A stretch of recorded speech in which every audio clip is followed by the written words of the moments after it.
Score mo, April? 20! Perfect! Bakit? Nag-aral kasi ako, hindi katulad mo. Nag-aral ako? Oo, mga 5 minutes lang kasi mas inuna mo yung jowa mo. Babawi ako. Makikita mo. E di bumawi ka, let's see kung sino mas matalino sa ating dalawa. Ano score mo sa exam? 41. 41? Wala ka pa sa kalingkingan ko, April.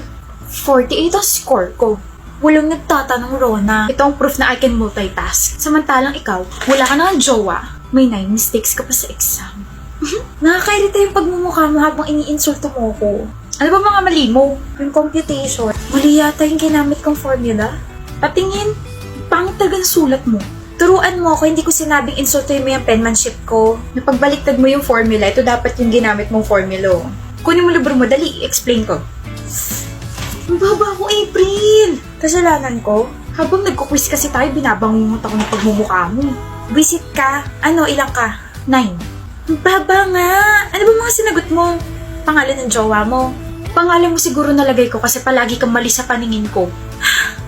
Hindi kita pinalaking ganito, BFF. This is not you. Wake up! Ilang ka ba? 9 rin. Pumali ako sa true or false eh. Tignan mo, 9 ka rin eh. Magkaaway ba kayo? Hindi.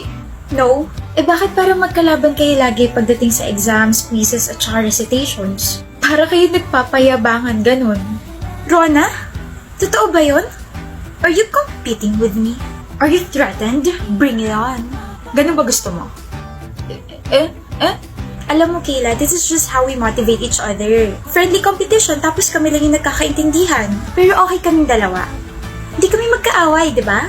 Oo, hindi kami magkaaway. Palagi ko nga siyang tinuturuan kasi mas matalino ako kaysa sa kanya eh. Mas matalino ako. Mas napaka-sobrang talino.